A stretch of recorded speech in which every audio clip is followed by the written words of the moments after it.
Hello student, তো ফিরে আসলাম একটা ক্লাসে। আজ করাবো তোমাদের দশম শ্রেণী গণিত রায় মার্টিন প্রশ্নবিচিত্রা ভলিউম 1 মাধ্যমিক 2027 সেকেন্ড সামেটিভ 2026। তো আজকে তোমাদের জন্য নিয়ে এসেছি আমি 8 নম্বর স্কুল। 8 নম্বর স্কুলটা করাবো। এর আগে তোমাদের 1 থেকে 7 নম্বর স্কুল দেওয়া হয়ে গেছে এবং প্রথম সেট যেটা পর্ষদ নমুনা প্রশ্নপত্র সেই সেটটাও দেওয়া হয়েছে। আজকে তোমাদের 8 নম্বর স্কুল। তোমাদের আসতে হবে 136 পেজ, চলে এসো 8 নম্বর স্কুল। চলো আমরা আর বেশি দেরি করব না, আজকের ক্লাসে যে প্রথম প্রশ্ন আমরা দেখে নেব।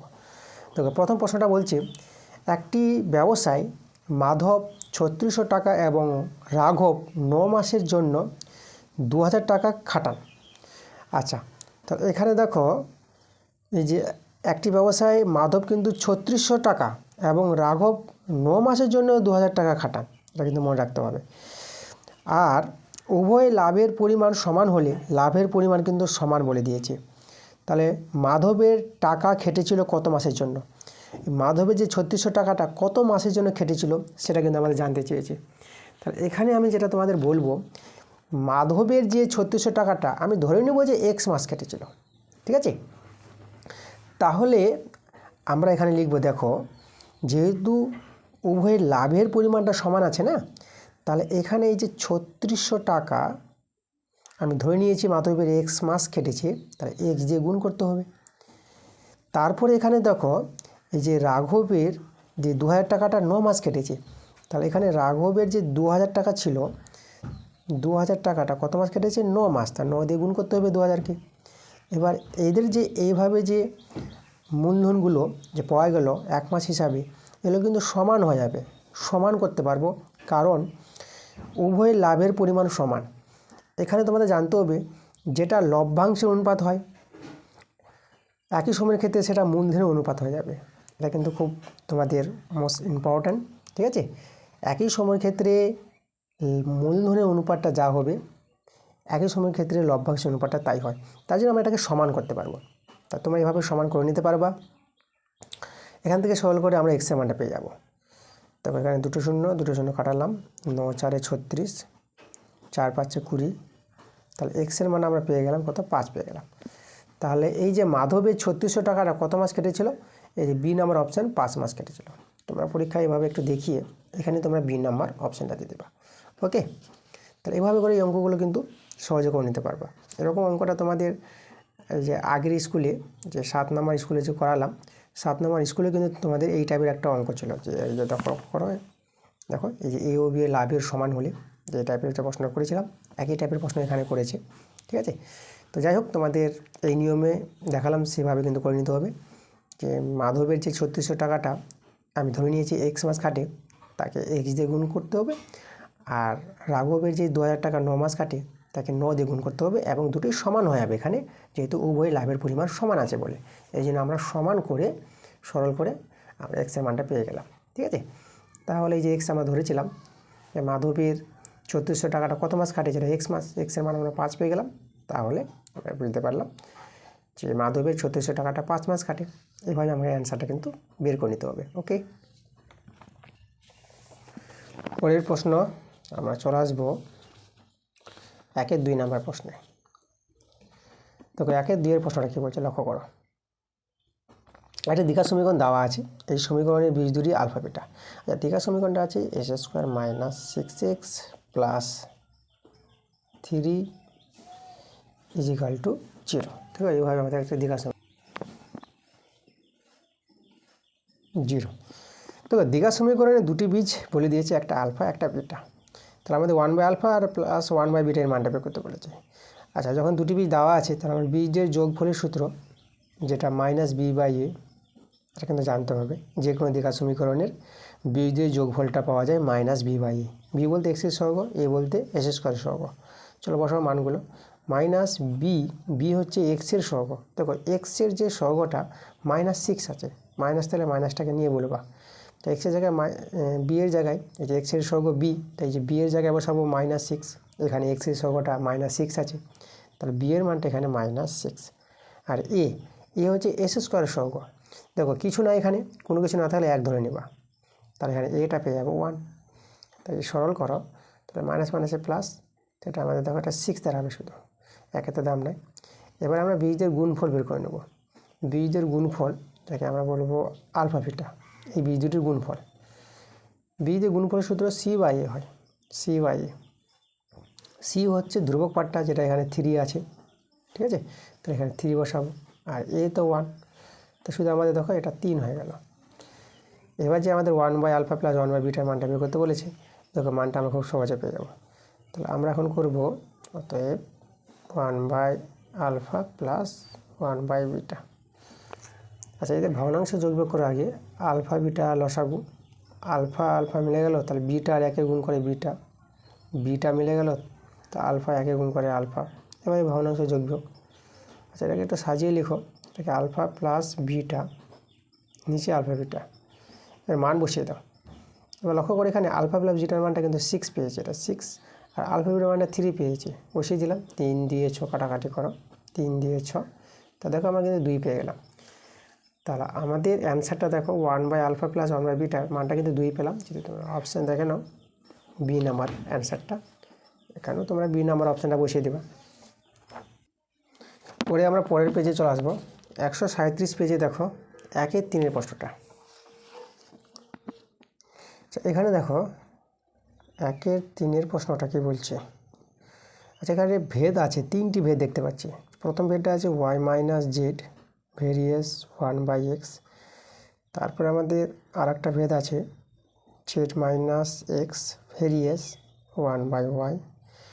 আর একটা ভেদ দেখতে পাচ্ছি X minus Y varies 1 by Z.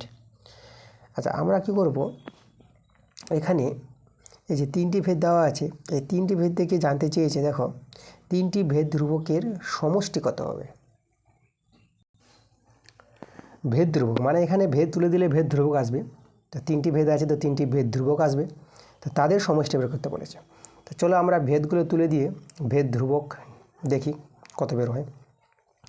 যে প্রথম ভেদটা আছে ওয়াই মাইনাস জেড, দেখো ভেদ তুলে দিলে একটা সমান সমান, তারপরে একটা ধ্রুবক, এটা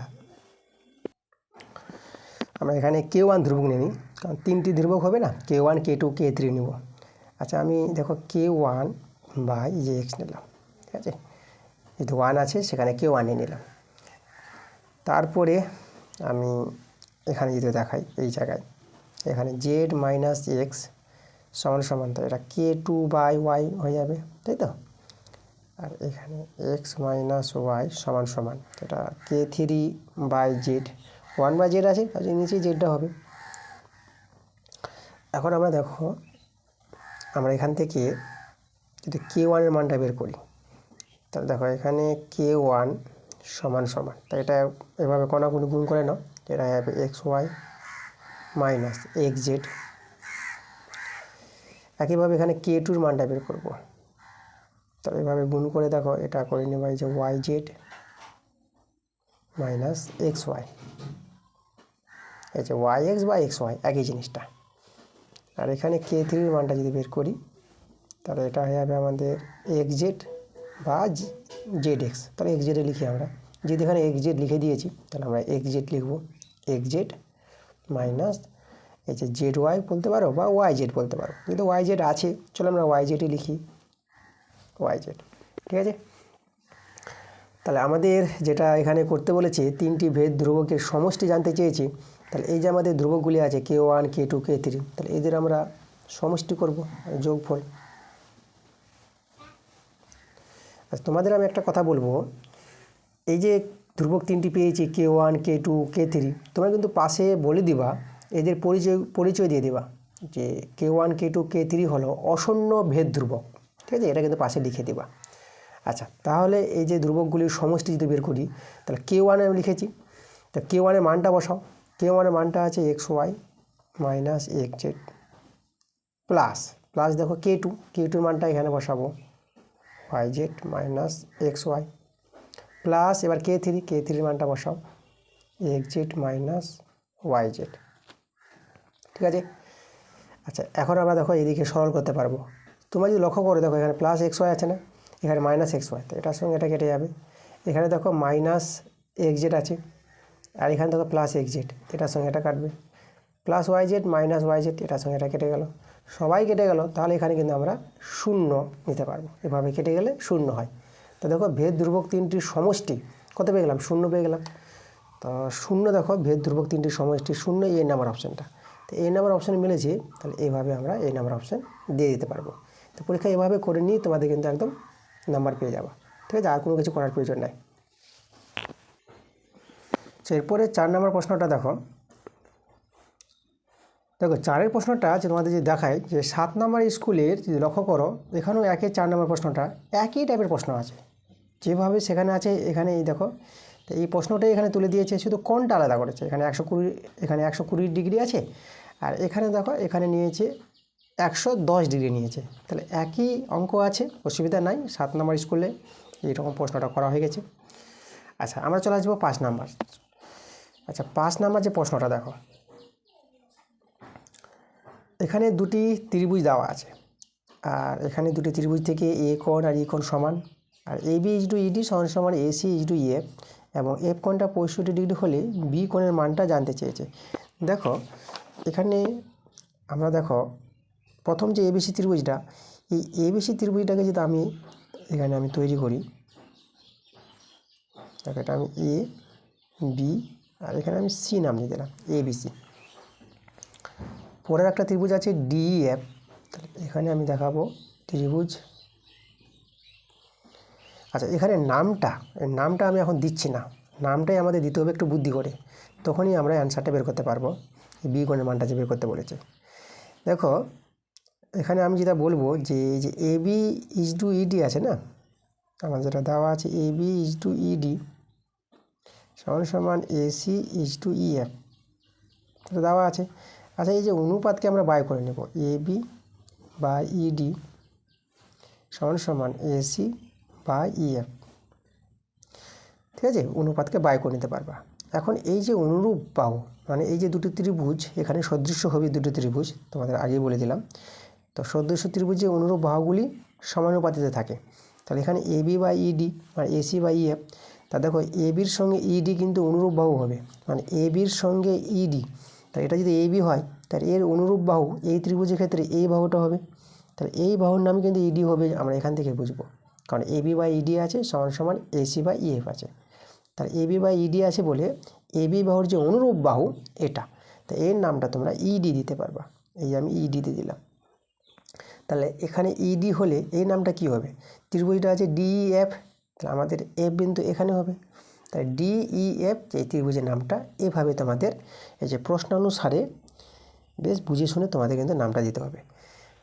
এবার লক্ষ্য করো আমাদের এ কোণ আর ই কোণ, এই যে এ কোণ আর ই কোণ এখন সদৃশ্য ত্রিভুজ। দেখো এই যে এই ধর্মগুলো মানে প্রশ্নানুসারে আমরা এই দুটো ত্রিভুজকে সদৃশ্য বলতে পারবো। এই যে অনুরূপ বাহুগুলি সমানুপাতিত আছে এবং অনুরূপ কোণ দেখো সমান আছে। এই যে এখানে এ কোণটাও 40 ডিগ্রি আর ই কোণটাও 40 ডিগ্রি, তাই তো? তাহলে সেভাবে কিন্তু আমাদের নামটা হবে। তাহলে এই দুটো থেকে এই যে দুটো কোণ সমান আছে আর এই যে বাহুগুলি আমাদের দেখো সমানুপাতিত আছে, তার জন্য আমরা এই দুটো ত্রিভুজকে বলতে পারবো সদৃশ্য ত্রিভুজ। আর সদৃশ্য ত্রিভুজের অনুরূপ কোণগুলো তো সমান হবে। তাহলে আমরা এখানে দেখো এই যে এফ কোণটা, এই এফ কোণটা দেওয়া আছে 65 ডিগ্রি। তাহলে এফ কোণটার সঙ্গে সমান হবে কোন কোণটা? এফ কোণের অনুরূপ কোণটা হবে সি কোণটা, এটার সঙ্গে এটা অনুরূপ কোণ। তাহলে এটা যদি 65 ডিগ্রি হয়, তাহলে সি কোণটা পেয়ে যাবো কিন্তু আমরা 65 ডিগ্রি।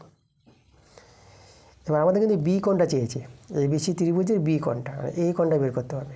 এখন এবিসি ত্রিভুজের দুটো কোণ কিন্তু জানা হয়ে গেছে, তাহলে 3 নম্বর কোণটা পেয়ে যাবো ত্রিভুজের ধর্ম অনুসারে। তাহলে আমরা এই যে বি কোণটা পেয়ে যাব। কোনো একটা ত্রিভুজের দুটি কোণ জানা থাকলে ত্রিভুজের তৃতীয় কোণটা যে পাওয়ার নিয়ম, 180 ডিগ্রি থেকে এই দুটো কোণের সমষ্টি বিয়োগ করে দেবা। দেখো 180 ডিগ্রি থেকে আমি এই দুটি কোণের যোগফল বাদ দেবো, 40 ডিগ্রি প্লাস 65 ডিগ্রি। চলো 180 ডিগ্রি এতে যোগ করি, 40 আর 65 যোগ করে 105 ডিগ্রি। এবার এটা বিয়োগ করে নেব। তাহলে এখানে 5 কত হলো 10, এটা 5। আচ্ছা 8টা 7 হয়ে যাবে, তাহলে এখানে 7 বসিয়ে দেবো, একে একে তো মিলে গেল। তাহলে 75 ডিগ্রি পেয়ে গেলাম। তাহলে এই যে বি কোণের মানটা, এই কোণটা আমরা পেয়ে গেলাম 75 ডিগ্রি। তাহলে আমাদের অ্যান্সারটা 75 ডিগ্রি। দেখো এটা আমরা অপশান থেকে যেটা সি নাম্বার অপশানটা দেখা যাচ্ছে, তা তোমরা এখানে সি নাম্বার অপশান বসিয়ে দেবা। পরের প্রশ্ন দেখো 6 নম্বর প্রশ্নটা। একটি গোলক একটি গোলকের বক্রতলের ক্ষেত্রফলটা যত বর্গ একক হবে তার আয়তনটা বলছে আয়তন তার দ্বিগুণ হবে। আয়তনটা তার দ্বিগুণ হবে মানে বক্রতলের ক্ষেত্রফলের দ্বিগুণ হবে আয়তনটা, এটা কিন্তু বলে দিয়েছে। তাহলে গোলকটির ব্যাস বের করতে বলেছে। তাহলে দেখো আয়তনটা তার দ্বিগুণ হবে মানে আয়তনটা আগে বলো কত। গোলকের আয়তনের সূত্র তোমাদের যদি আমি বলি, গোলকের আয়তনের সূত্রটা মনে রাখবা 4/3 পাই আর কিউ। আর হচ্ছে যেখানে গোলকের ব্যাসার্ধ, ঠিক আছে। তা গোলকের আয়তনের সূত্র এটা। এবার এই যে গোলকের আয়তনটা বলেছে প্রশ্ন অনুসারে যে বক্রতলের ক্ষেত্রফলের দ্বিগুণ বলেছে, যেভাবে কথাটা বলেছে, তাহলে বক্রতলের ক্ষেত্রফলের দ্বিগুণ বলতে তাহলে 2 গুণিত বক্রতলের ক্ষেত্রফল। তো গোলকের বক্রতলের ক্ষেত্রফল যেটা 4πr², ঠিক আছে। গোলক বলতে ফুটবলের যে সমগ্র তল সেটা হচ্ছে বক্রতল, আর গোলকের আয়তন হচ্ছে এই যে ফুটবলের মধ্যে যতটা বায়ু আছে বা বাতাস আছে ফাঁকা জায়গাটা সেটা হচ্ছে আয়তন। তাহলে এভাবে কিন্তু প্রশ্ন অনুসারে বলেছে।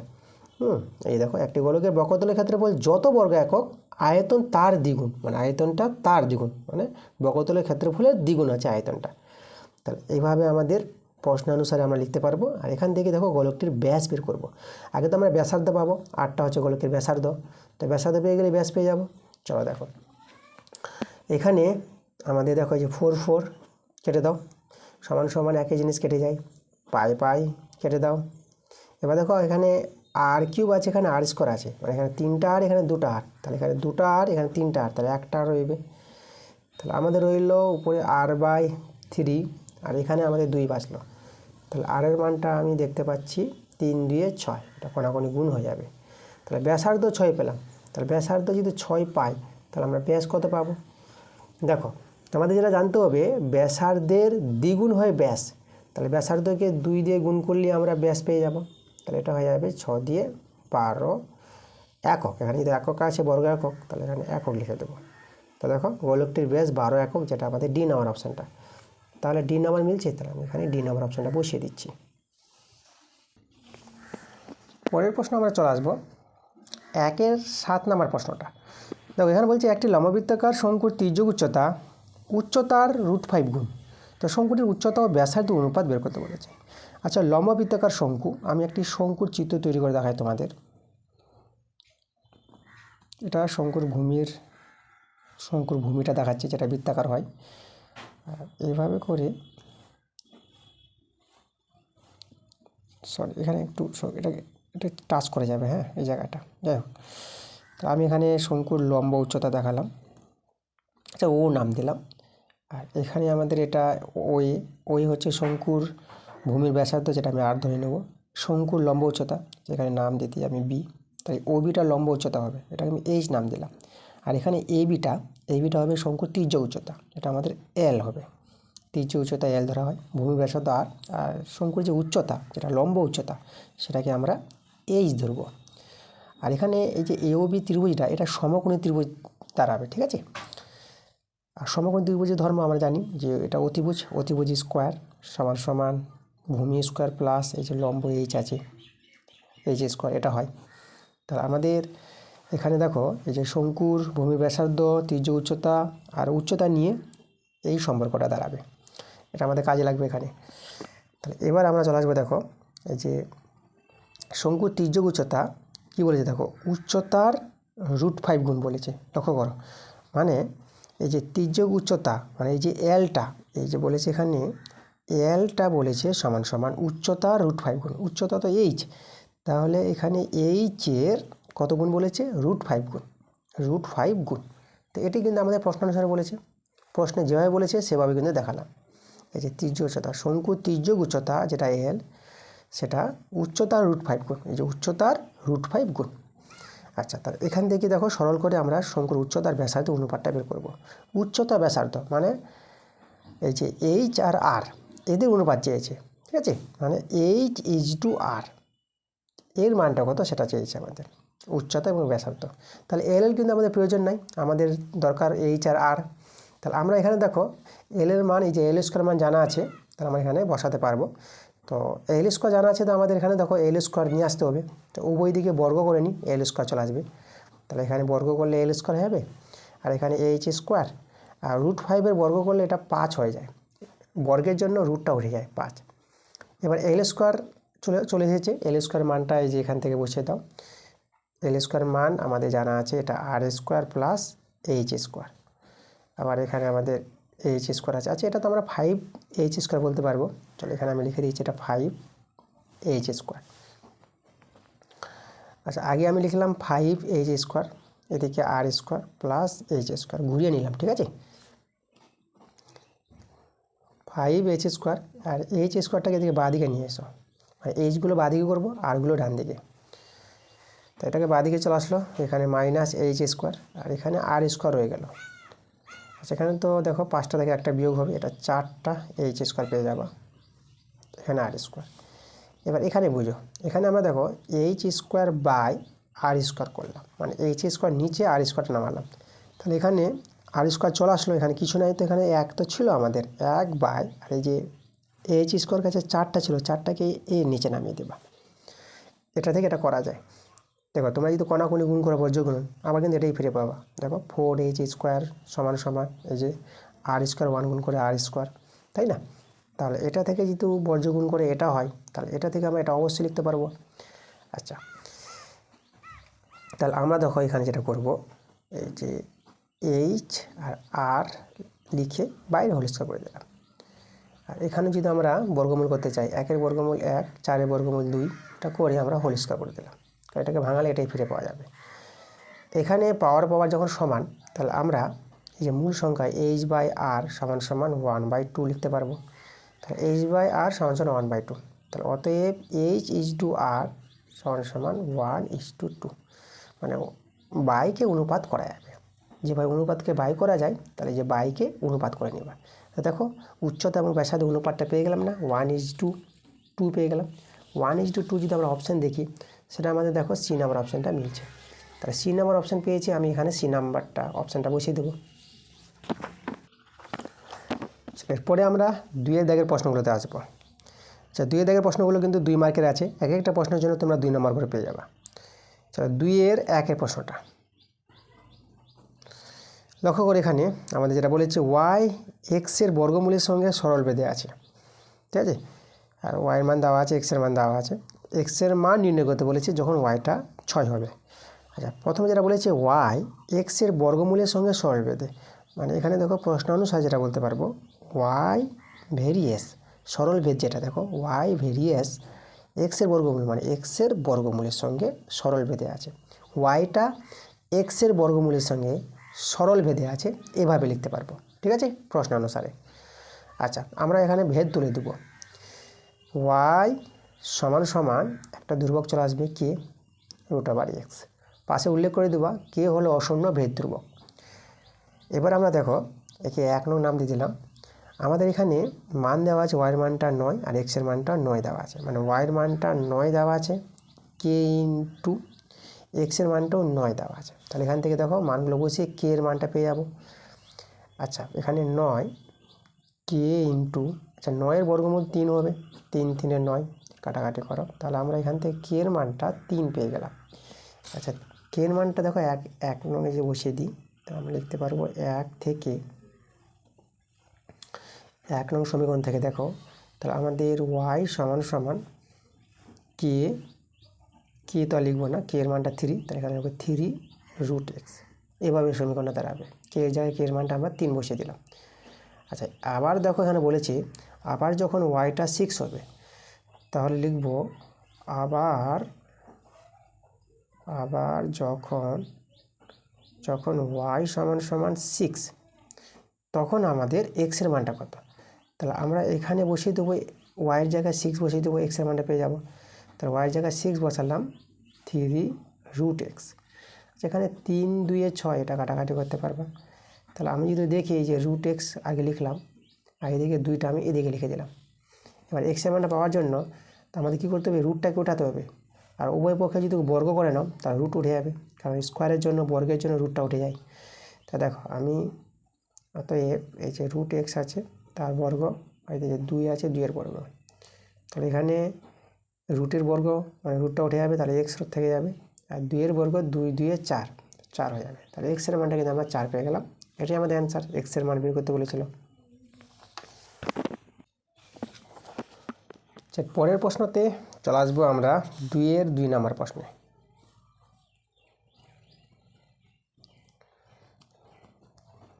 2-এর 2 নম্বরটা কী বলছে প্রশ্নটা? দুটি বৃত্তের ব্যাসার্ধ 8 সেমি ও 3 সেমি এবং তাদের কেন্দ্রদ্বয়ের দূরত্ব 13 সেমি। বৃত্ত দুটির একটি সরল সাধারণ স্পর্শকের দৈর্ঘ্য নির্ণয় করো। চলো, ভালো একটা প্রশ্ন আছে। চলো আমি ছবিটা তৈরি করি। দুটি বৃত্ত আছে, দেখো একটি বড় বৃত্ত একটা ছোটো বৃত্ত হবে। তাহলে আমি এভাবে দেখাচ্ছি।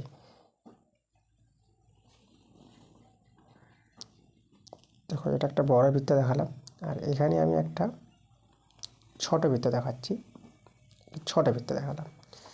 আচ্ছা, এদের কেন্দ্রদ্বয়, এখানে একটি কেন্দ্র, এখানে কেন্দ্র নিয়ে নিলাম। কেন্দ্রের নাম এটা এ নাম দিয়ে দিলাম, এটাকে কেন্দ্র বি নাম দিয়ে দিলাম। তার কেন্দ্রদ্বয়ের মধ্যে কিন্তু দূরত্ব বলেছে 13 সেমি। তাহলে এই যে আমাদের দেখো কেন্দ্রদ্বয়ের মধ্যে দূরত্ব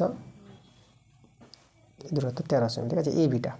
আর এখানে এ বি আমাদের দেওয়া আছে 13 সেমি, এ বি দেওয়া আছে। আর ব্যাসার্ধ দৈর্ঘ্য দেওয়া আছে। আচ্ছা, সরল সাধারণ স্পর্শক দেখো, সরল সাধারণ স্পর্শক তোমাদের যদি দেখাই, তাহলে এই যে দুটি বৃত্তের উপর একটি সরলরেখা স্পর্শ করবে।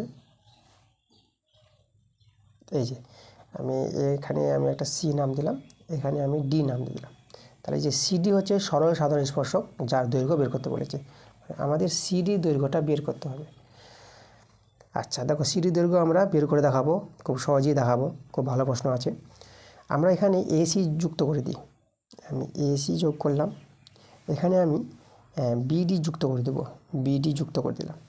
তাহলে এসি ব্যাসার্ধ আর বিডি ব্যাসার্ধ। তাহলে এখানে এসি ব্যাসার্ধ, বড় বৃত্তের ব্যাসার্ধ যেটা আমাদের দেওয়া আছে 8 সেমি, আর বিডি ব্যাসার্ধ আছে, বিডি ব্যাসার্ধ ছোট বৃত্তের ব্যাসার্ধ দেখো যেটা আমাদের 3 সেমি আছে। আচ্ছা, এই মানগুলো আমাদের কাজে লাগবে অ্যান্সারটা পাওয়ার জন্য। এবার দেখো আমাদের এখানে যে এই যে সিডির যে দৈর্ঘ্য বের করতে হবে, সরল সাধারণ স্পর্শকের দৈর্ঘ্য, তার জন্য প্রথমে আমরা কাজ করি।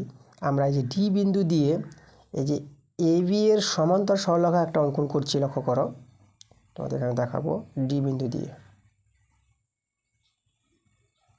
এই যে দেখো, আচ্ছা এর নামটা আমি এখানে পি দিয়ে দিলাম।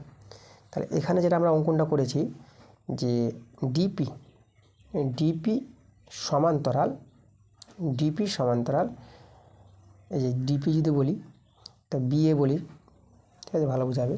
এই ডিপি সমান্তরাল বিএ, তোমরা যে বলতে পিডি সমান্তরাল এ বি বলবা, ঠিক আছে।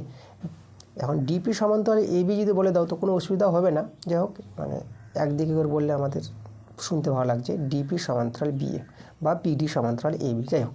তাহলে আমরা সমান্তরাল পাবো, এভাবে অঙ্কনটাই করেছি। আচ্ছা, এখানে যেটা আমরা দেখো পাবো, লক্ষ্য করো এখানে দেখো, তোমাদের যেটা জানতে হবে যে এই যে কোণগুলো আছে না, মানে এসিডি, মানে এই কোণটা কিন্তু আমাদের 90 ডিগ্রি হবে। এটা কেন হয় 90 ডিগ্রি? এই যে আমাদের স্পর্শক, এই যে আমাদের সিডিটা কি একটা স্পর্শক, তাহলে বৃত্তের কোনো বিন্দুতে স্পর্শক আর সেই বিন্দুগামী যে ব্যাসার্ধ পরস্পর লম্ব হয়, তাহলে এখানে এসিটা সিডির উপর লম্ব হবে, তাহলে এই কোণটা তোমরা 90 ডিগ্রি পাবা, এটা 90 ডিগ্রি হয়ে যাবে। একইভাবে এখানে কিন্তু এই যে এই কোণটা, এই কোণটাকে যদি বলি আমরা বিডিসি, বিডিসি কোণটা কিন্তু এখানে 90 ডিগ্রি হবে, এই কোণটা 90 ডিগ্রি।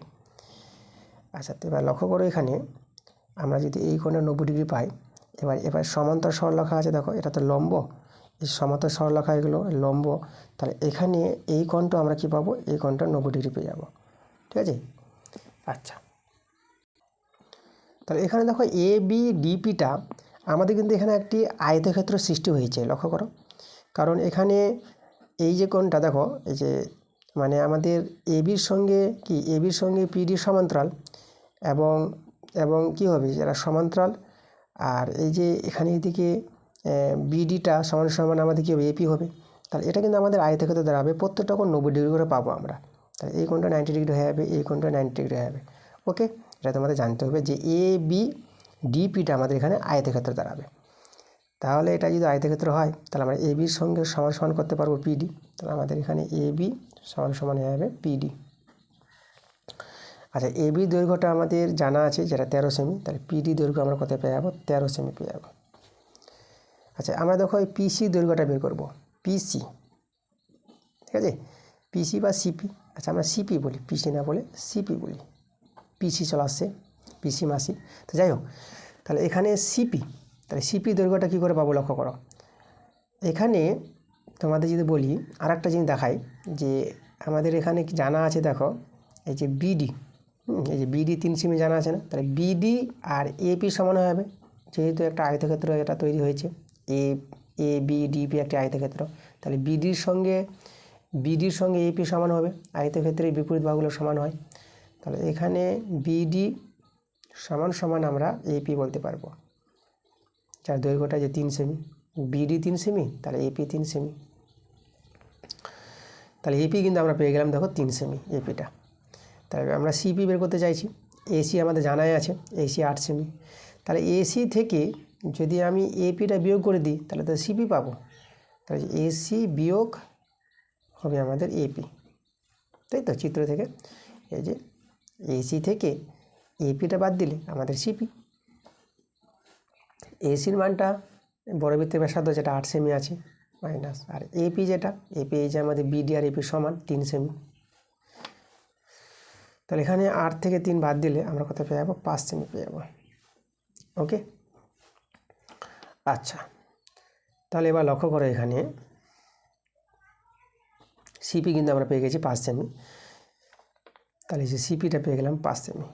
আর এখানে পিডি তো বের করলাম, এই যে পিডি বের করলাম 13 সেমি, এটা হয়ে গেল আমাদের 13 সেমি। তাহলে এখানে পিসিডি ত্রিভুজটা এটা তো সমকোণী ত্রিভুজ, এই কোণটা 90 ডিগ্রি, তাই তো। তাহলে এখানে সমকোণী ত্রিভুজ, লক্ষ্য করো এই সমকোণী ত্রিভুজের দুটো বাহুর মান তো জানা হয়ে গেল। তাহলে আমাদের এই বাহুটা সিডির দৈর্ঘ্যটা পেয়ে যাবো না, সরল সাধারণ স্পর্শক দৈর্ঘ্য সমকোণী ত্রিভুজের ধর্ম থেকে। তাহলে আমরা এখানে লিখব সমকোণী ত্রিভুজ পিসিডি থেকে পাই। আচ্ছা, আমি এখানে তোমাদের ডিটেলসে করাচ্ছি অ্যান্সারটা, পুরো ডিটেলসে। এটা একটা শর্টকাট সূত্র আছে, সেই সূত্রের সাহায্যেও এই অঙ্কটা খুব সহজে হয়ে যাবে। সেই সূত্রটা তোমাদের দেখাবো আমি পরে, আগে ডিটেলসে তোমাদের করিয়ে দিই, কারণ ডিটেলসে করলে পরে তোমাদের বেসিক ধারণাগুলো ভালোভাবে ক্লিয়ার হয়ে যাবে, ঠিক আছে। এই জন্য যে কোনো অঙ্ক তোমরা ডিটেলসে শিখো, পরীক্ষায় তোমরা সংক্ষেপে করে দেবা সেটা কোনো যায় আসে না, কিন্তু শিখতে হবে তোমাদের একদম ডিটেলসে, ভালো করে শিখতে হবে, তখনই তোমরা সব অঙ্কের সমাধান তোমরা সহজে করতে পারবা। কারণ তোমাদের মাধ্যমিক পরীক্ষা এবার তোমরা 2027 মাধ্যমিক পরীক্ষা দিতে চলেছ, বিশেষ করে যে অঙ্ক পরীক্ষা, এই অঙ্ক পরীক্ষায় ভালো রেজাল্ট হবে, অবশ্যই হবে, যেহেতু তোমাদের প্রদীপ স্যার অঙ্ক শেখাচ্ছে, একদম নো ডাউট। ওকে, তোমরা মনোযোগ সহকারে সবগুলো ক্লাস দেখো, ঠিক আছে। প্রত্যেকটা ক্লাস তোমরা অ্যাটেন্ড করবা, তোমাদের লাইভ ক্লাস যাচ্ছে, মাঝে মধ্যে তোমাদের লাইভ ক্লাস আসছে, লাইভ ক্লাসগুলো অ্যাটেন্ড করবা। লাইভ ক্লাসগুলো কখন আসবে তার নোটিফিকেশান একদম দিয়ে দেওয়া হয়, ঠিক আছে। এবং যেটা বলবো আমি তোমাদের যে বইয়ের বাইরের, ঠিক আছে, বইয়ের বাইরের বড় প্রশ্নগুলো করাচ্ছি, শুধুমাত্র জ্যামিতিক প্রয়োগগুলোই শুধু করাই আমি তোমাদের স্কুলগুলোতে। তো বইয়ের বাইরের প্রশ্নগুলো করাচ্ছি না বলে এই না যে বইয়ের বাইরের প্রশ্নগুলো পাবা না, বইয়ের বাইরের প্রশ্নগুলো তোমাদের আমি করিয়ে দিয়েছি, বইয়ের প্রশ্নগুলো, ঠিক আছে। মানে বইয়ের বাইরের প্রশ্নগুলো তো করাচ্ছি আমি, ছিল বইয়ের প্রশ্ন, তো বইয়ের প্রশ্নগুলো তোমাদের আমি করিয়ে দিয়েছি। তোমাদের যদি প্রয়োজন পড়ে বইয়ের প্রশ্নগুলো, তো তোমরা আমার চ্যানেলে ভিজিট করিয়ে প্লে লিস্টে চলে যাবা, প্লে লিস্টে গিয়ে তোমরা দেখতে পাবা ক্লাস 10 ম্যাথ বলে যে প্লে লিস্ট তৈরি করা আছে, সেখান থেকে কিন্তু বইয়ের অঙ্কগুলো দেখতে পাবা, চ্যাপ্টার ওয়াইজ কষে দেখি ধরে ধরে প্রচুর অধ্যায় বই থেকে অঙ্কগুলো আমি করিয়ে দিয়েছি, ঠিক আছে, কোনো চিন্তা নাই। চলো আমরা এখানে সিডি সরল সাধারণ স্পর্শকের দৈর্ঘ্য বের করতে চলেছি। দেখো এখন কিন্তু আমাদের বেরিয়ে আসবে, যেহেতু সমকোণী ত্রিভুজ পেয়ে গেছি, সমকোণী ত্রিভুজের দুটি বাহুর দৈর্ঘ্য জানা আছে, 3 নম্বর বাহু, ঠিক আছে। আমাদের এখানে যে অতিভুজটা হবে পিডি অতিভুজ হবে, তার সমকোণের বিপরীত বাহু যেটা যে পিডি সেটা অতিভুজ, তার সমকোণী ত্রিভুজ পিসিডি থেকে পাবো অতিভুজ স্কোয়ার যেটা পিডি স্কোয়ার। আর ভূমি লম্ব যে কোনো একজনকে ধরে নাও, ধরো আমি এখানে এই যে সিডিটাকে আমি ভূমি ধরে নিলাম, সিডি স্কোয়ার প্লাস, আর লম্ব এখানে হবে সিপি স্কোয়ার, মানগুলো বসাবো। তাহলে আমাদের এখানে জানা আছে পিডির মান, তাহলে পিডির মানটা এই যে 13 সেমি, 13 স্কোয়ার, সিডির এটা আমাদের বের হবে সিডি স্কোয়ার থাক, আর সিপির মানটা যেটা দেখো সিপি আমরা 5 সেমি বের করলাম, তাহলে এটা আমাদের 5 স্কোয়ার, তো সিডি স্কোয়ার সমান দেখো এখানে আমাদের 13 স্কোয়ার আছে না, তাহলে 5 স্কোয়ারটা যদি এদিকে নিয়ে চলে আসো তো -5 স্কোয়ার, 13 স্কোয়ার আমরা করতে পারবো 169, 13 স্কোয়ার 13 গুণ 169 পেয়ে যাবা, আর 5 স্কোয়ার এটা হবে 25। তাই যদি বিয়োগ করি আমরা, দেখো 5 কত 9, এটা 4 দিলে 2 কত 6, এটা 4 দিলে একটা বসে গেল, তাহলে দেখো আমরা 144 পেয়ে গেলাম। তাহলে সিডি স্কোয়ার যদি 144 হয় তাহলে সিডি কত হবে? তাহলে এই 144-এর বর্গমূল করতে হবে। 144-এর বর্গমূলটা তোমরা যদি একে ভেঙে লিখো না, তাহলে 12 গুণিত 12, 12 12 গুণ করে 144, দুটো 12 আছে তো একটা 12 বেরিয়ে আসবে। তাহলে দেখো আমাদের সিডি যেটা সরল সাধারণ স্পর্শকের দৈর্ঘ্য যে বের করতে বলেছিল তা আমরা পেয়ে গেছি। দেখো আমরা 12 সেমি পেয়ে গেছি, ঠিক আছে? এটা কিন্তু আমাদের অ্যান্সার। এবার আমি তোমাদের দেখাবো এই অঙ্কটা একটা সূত্রের সাহায্যে তোমরা অঙ্কটা করে নিতে পারবা। সেই সূত্রটা আমি তোমাদের দেখাচ্ছি। দেখো সূত্রটা হচ্ছে এইভাবে যে এই যে কেন্দ্রদের মধ্যে দূরত্ব যেটা 13 সেমি ছিল না, এই 13 সেমিকে ধরো আমি ছোটো হাতে ডি ধরে নিলাম। আর যে ব্যাসার্ধগুলো দেওয়া ছিল বড় বৃত্তের ব্যাসার্ধ যেটা আমাদের যে 8 সেমি, এই যে বড় ব্যাসার্ধকে আমি ধরে নিলাম এটা R1, ঠিক আছে? বড় বৃত্তের ব্যাসার্ধ R1, আর ছোটো বৃত্তের ব্যাসার্ধ যেটা বিডি ছিল এটাকে আমি ধরে নিলাম R2। ওকে, আচ্ছা, তাহলে দেখো এই যে আমাদের যেটা সিডি সরল সাধারণ স্পর্শকের দৈর্ঘ্য যে বের করতে বলেছে, তখন কী করে আমরা একবারে সূত্রের সাহায্যে পেয়ে যাব, ঠিক আছে? এটা তো আমাদের ডিটেলসে করা হয়ে গেছে। সূত্রের সাহায্যে সেটা আমাদের সিডি দৈর্ঘ্যটা পাওয়ার জন্য দেখো সূত্রটা রুট ওভার দিয়ে তোমরা লিখবা যে কেন্দ্রদের মধ্যে দূরত্ব যেটা থাকবে এই যে ডি স্কোয়ার, যেটা এই যে ডিটাকে বলবো আমরা কেন্দ্রদের মধ্যে দূরত্ব, এই যে যেটাকে আমরা ধরলাম ডি ধরলাম। তাহলে এখানে ডি স্কোয়ার মাইনাস তোমরা লিখতে পারবা এখানে এই যে বড় বৃত্তের ব্যাসার্ধ R1 মাইনাস ছোট বৃত্তের ব্যাসার্ধ এই যে R2 তার হোল স্কোয়ার। এই যে আমাদের সরল সাধারণ স্পর্শকের দৈর্ঘ্য এভাবে রুট ওভার কেন্দ্রদের মধ্যে দূরত্ব তার হোল স্কোয়ার মাইনাস আর দুটি বৃত্তের ব্যাসার্ধের যে অন্তর্ফল বিয়োগফল তার বর্গ। ওকে, বড় বৃত্তের ব্যাসার্ধ আগে লিখবা, ছোট বৃত্তের ব্যাসার্ধ পরে লিখবা, তাদের বিয়োগ করে যেটা হবে তার বর্গ। এই সরলটা করেই কিন্তু চলে আসবে আমাদের সরল সাধারণ স্পর্শকের দৈর্ঘ্য যেটা সিডির দৈর্ঘ্য। দেখো আমি তোমাদের দেখাচ্ছি, এই যে দেখো কী করে তোমরা এই যে 12 পেয়ে যাবে অ্যান্সারটা। তোমরা যে লক্ষ্য করে এখানে ডি বলতে কেন্দ্রদের মধ্যে দূরত্ব যেটা 13 স্কোয়ার মাইনাস, আর এখানে বড় বৃত্তের ব্যাসার্ধ যেটা আমাদের এই যে 8 ছিল, ঠিক আছে? বড় বৃত্তের ব্যাসার্ধ যেটা এসি 8 সেমি মাইনাস ছোট বৃত্তের ব্যাসার্ধ যেটা বিডি ধরেছি 3 সেমি তার বর্গ। 13 বর্গ আমরা পেয়ে যাব 169। এটা দেখো এটা বিয়োগ করে দেখো তো 5 পাবা, তাহলে এখানে 5-এর স্কোয়ার হবে, 5-এর স্কোয়ার 25, আর এটা যদি তোমরা বিয়োগ করো 169 থেকে 25 বিয়োগটা আমি তোমাদের যে দেখালাম, ঠিক আছে? 144, তাহলে এটা হবে 144, আর 144 বর্গমূলে যে 12 যেটা করলাম আমি, দেখো সিডি দৈর্ঘ্য এভাবে 12। তা তোমরা 1 মার্কের বা এখানে অবজেক্টিভ টাইপের প্রশ্নের জন্য তোমরা চাইলে এই সূত্রটা ব্যবহার করতে পারো, সব কিছু এভাবে ডিটেলসে লিখে দিয়ে সব জিনিসগুলো এখানে পরিচয় দিয়ে এই সূত্র ব্যবহার করে তোমরা অ্যান্সারটা কিন্তু বের করতে পারো, ঠিক আছে? কিন্তু আমি তোমাদের এখানে সাজেস্ট করব তোমরা যদি ডিটেলসে যদি এভাবে একটু সংক্ষেপে করে নাও, অত কিছু ভাষা লিখতে হবে না, জাস্ট এইভাবে ডিটেলসে যদি করিয়ে দেখে দাও, এখনও কিন্তু বেশি সময় লাগবে না তোমাদের। এটা কিন্তু এই অ্যান্সারটা আরও ভালো হবে, যেহেতু 2 মার্কের আছে, ঠিক আছে? তোমরা চাইবা এই ডিটেলসে এভাবে দেখিয়ে দেওয়া, ঠিক আছে? তোমাদের কিন্তু আর ভালো হবে। আর একদম যদি আমি বলবো 1 মার্কে যদি থাকে 1 মার্কের কোশ্চেন, তখন কিন্তু তোমরা এই সূত্রটা ব্যবহার করবা, তোমাদের ডিটেলসে না দিলেও হবে। যদি দিতে চাও যে 1 মার্কের আছে তবু তোমরা ডিটেলসে দিচ্ছ, তবু একদম যাকে বলে যে খারাপ তো হবে না, একদম ভালোই হবে, ঠিক আছে? কোনো অসুবিধা হবে না। ডিটেলসে দেওয়াটাই বেশ বেটার। কিন্তু তোমাদের সময় বাঁচানোর জন্য, যেহেতু সময় যদি খুব অভাব থাকে, তাহলে তোমরা সংক্ষেপে এভাবে কিন্তু অ্যান্সারটা দিতে পারো, ঠিক আছে? আচ্ছা, চলে আসবো 2-এর 3 নম্বর প্রশ্নে। দেখো 2-এর 3-এর প্রশ্নটা বলছে একটি নিরেট অর্ধগোলকের আয়তন ও সমগ্র তলের ক্ষেত্রফলের সংখ্যমান সমান, অর্ধগোলকের ব্যাসার্ধ নির্ণয় করতে বলেছে। আচ্ছা, অর্ধগোলক যেটা আমরা জানবো, অর্ধগোলকের যদি আমি একটা ছবিটা এঁকে দেখাই, যেটা একটা বাটি, ঠিক আছে? এই যে বাটির ছবি, যে বাটিতে তোমরা মুড়ি খাও বা পায়েস খাও, যাই হোক। তাই যে অর্ধগোলকের আমি ব্যাসার্ধ যদি ধরে নিই, ব্যাসার্ধটাকে আমি এই যে আমি আর নিয়ে নিলাম।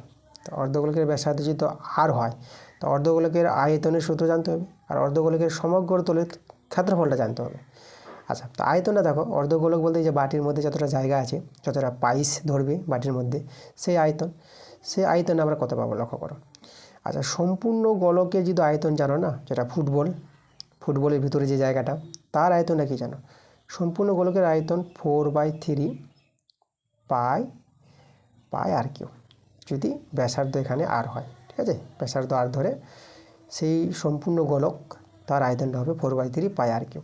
এখন অর্ধগোলকের আয়তন, তাহলে অর্ধগোলকের আয়তন মানে এর অর্ধেকটা হবে সম্পূর্ণ গোলক, এই অর্ধগোলকটা যদি সম্পূর্ণ গোলক এটা হয়, তাহলে এর অর্ধেকটা আয়তন, তাহলে এখানে দেখে 2 দিয়ে ভাগ করে দিতে হবে। তো একে যদি 2 দিয়ে ভাগ করো, ঠিক আছে, তো 2 দিয়ে ভাগ করে দেখো এই 4টা কিন্তু 2 হয়ে যাবে, 2 দিয়ে কাটাকাটি করে এই 4টা কি 2 হয়ে যাবে না। তাহলে এখানে আমরা অর্ধগোলকের আয়তনটা লিখতে পারবো 2/3 পাই আর কিউব। তা এই হচ্ছে অর্ধগোলকের আয়তনের সূত্র। তো অর্ধগোলকের আয়তন সূত্রটা পেয়ে গেছি আমরা, এখানে 2/3 পাই আর কিউব লিখলাম সমান সমান। এবার অর্ধগোলকের সমগ্র তলের ক্ষেত্রফল সূত্রটা জানো। দেখো সমগ্র তল বলতে দেখো মানে এই যে অর্ধগোলকের যেটা বক্রতল আছে এই ভাগটা, তাই তো, বক্রতলটা, আর উপরে যে একটা তল আছে যেটা বৃত্তাকার তল দেখতে পাচ্ছ, বাটিটাকে যদি একটা ঢাকনা দিয়ে ঢেকে দাও তাহলে এখানে একটা কি বৃত্তাকার তল দেখতে পাবা। তাহলে এই যে বক্রতল আর বৃত্তের যে তলটা আছে সমতলটা, এই দুটো তল নিয়েই অর্ধগোলকের সমগ্র তলের ক্ষেত্রফল। এখন এই দুটি তলের ক্ষেত্রফল জানতে হবে। এই যে বক্রতল যেটা, এই বক্রতলের ক্ষেত্রফলটা দেখো কত। এখন দেখো সম্পূর্ণ গোলকের যে বক্রতল যেটা সমগ্রতল, তাহলে সম্পূর্ণ গোলকের সমগ্রতলের ক্ষেত্রফলের সূত্রটা হয় 4πr²। তাহলে অর্ধগোলকের বক্রতলটা কত হবে, এর অর্ধেকটা মানে 2πr² হবে। তাহলে বক্রতল অর্ধগোলকের বক্রতলের ক্ষেত্রফল কিন্তু আমরা জেনে নিলাম কত, 2πr²। এগুলো কিন্তু তোমাদের জানতে হবে ধারণাগুলো। মানে একটা অঙ্ক যদি ভালো করে বুঝো না, তাহলে অনেক অঙ্কের সমাধান তোমরা করতে পারবা। এই জন্য অঙ্ক কিন্তু তোমাদের ভালো করে শিখতে হবে। আমি অঙ্কগুলো এই জন্য সময় ধরে করাচ্ছি, টাইম লাগছে, লাগুক টাইম, ঠিক আছে। আমাদের ক্লাসগুলো বড় হচ্ছে, ঠিক আছে, ভিডিওগুলো লং হচ্ছে, তা বলে কোনো চিন্তা নাই। অঙ্ক তো বোঝা যাচ্ছে, অঙ্ক বুঝো, অঙ্ক বুঝতে যত সময় লাগে সময় দাও। সময় দিয়ে যদি অঙ্কটা বুঝে নাও না, একবার যখন অঙ্ক বুঝে নিতে পারবা, তাহলে তোমরা দেখো অনেক অঙ্ক মানে হাজার হাজার অঙ্ক তোমরা করতে পারবা, ঠিক আছে। তো এই জন্য কিন্তু আমি অঙ্কগুলো ধরে ধরে সময় দিয়ে এবং ডিটেলসে বোঝাচ্ছি, যেন তোমরা সব অঙ্কই বুঝতে পারো, ঠিক আছে। এবং তোমরা যদি ভালো বুঝতে পারো অবশ্যই তোমাদের ভিডিওগুলোতে লাইক করতে হবে। তোমরা যারা নতুন আছো আমার চ্যানেলটাকে সাবস্ক্রাইব করে নিতে হবে, যেহেতু এরকম ক্লাস পাওয়ার জন্য, ঠিক আছে। এবং ভিডিওটা বন্ধুদের কাছে শেয়ার করে দিতে হবে, ওকে। তো চলো দেখো, তাহলে এখানে আমরা অর্ধগোলকের বক্রতলের ক্ষেত্রফলটা জানলাম। এবার আমরা জানবো এই যে উপরের তলটা যেটা বৃত্তাকার তল, আর বৃত্তের ক্ষেত্রফল তোমরা জানো, বৃত্তের ক্ষেত্রফল হচ্ছে πr²। এখন এই দুটো যে ক্ষেত্রফল, বক্রতলের ক্ষেত্রফল আর বৃত্তের ক্ষেত্রফল নিয়ে আমাদের অর্ধগোলকের সমগ্র তলের ক্ষেত্রফল। তাহলে এই যে আমাদের দুটো তল দাঁড়ালো, ঠিক আছে, এই যে আমাদের সমতলটা, এই যে বক্রতলটা, সমতল আর বক্রতল এই দুটো তল নিয়ে আমাদের কি অর্ধগোলকের সমগ্র তল, ঠিক আছে। সমতল বৃত্তাকার তলটা আর বক্রতলটা নিয়ে সমগ্র তল। তাহলে আমাদের 2πr², এই যে বক্রতলটা 2πr², আর এই যে আমাদের বৃত্তের তলটা বৃত্তাকার তলটা πr²। তাহলে এই দুটো নিয়ে হচ্ছে সমগ্র তল অর্ধগোলকের। এদের যোগ করতে পারবা, এই যে πr² আর πr², এখানে দুটো আছে এখানে একটা আছে, তাহলে 3πr², ঠিক আছে। তাহলে অর্ধগোলকের সমগ্র তলের ক্ষেত্রফলের সূত্র 3πr²। সূত্রটা কিভাবে সৃষ্টি হয়েছে সেই সূত্রটার পুরো ব্যাখ্যা কিন্তু আমি তোমাদের দিয়ে দিলাম, যেটা তোমরা ভালো করে বুঝতে পারো। তাহলে আমরা এখানে লিখবো এটা, যে এখানে উল্লেখ করে দিয়েছে অর্ধগোলকের আয়তনটা আর অর্ধগোলকের সমগ্র তলের ক্ষেত্রফলটা সমান আছে। তো চলো আয়তনের সঙ্গে এই যে সমগ্র তলের ক্ষেত্রফলটা 3πr²টা সমান হবে।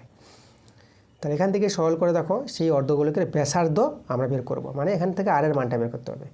আচ্ছা, তো এখানে একই জিনিস পাই কেটে দাও, r² আছে r³, তাহলে এখানে দুটো r², এখানে r³ 3টা আছে, তো একটা আর থেকে যাবে। তারপর দেখছি কোনো কিছু কাটাকাটি করা যাচ্ছে না, তাহলে আমরা যদি এখানে দেখি আমাদের কত থাকলো, এটা 2r, এটা 2r বাই এটা 3, আর এখানে আমাদের 3। তোমরা এটা ভাবো না যে 3 কেটে দেবো, এইভাবে কাটাকাটি হয় না, কোনাকুনি এভাবে গুণ হয়, এইভাবে সমান সমান থাকলে কাটাকাটি করা যেত। 3টা যদি এখানে থাকতো না, এখানে 3, তাহলে কিন্তু 3 কাটাকাটি করা যেত। আচ্ছা, এভাবে কিন্তু আছে এখন। এবার আমরা এখানে দেখো যদি বর্জ্যগুণ করে নিই, তাহলে এটা 2rটা বসিয়ে দিলাম, আর 3 আর 3 এটা কিন্তু কোনাকুনি গুণ হবে, 3 3 9। তাহলে আমরা r সমান এই যে 9/2 পেয়ে যাবো। এটাকে তোমরা ভাগ করে নেবা, 2 4 8, এখানে 1 নামবে, দশমিক নিয়ে 0 নিয়ে নাও, 2 5 10। তাহলে দেখো আমরা কিন্তু r এর মানটা পেয়ে গেলাম। আমি যদি এখানে তোমাদের একটু দেখাই r সমান কত পেলাম, এই যে 4.5।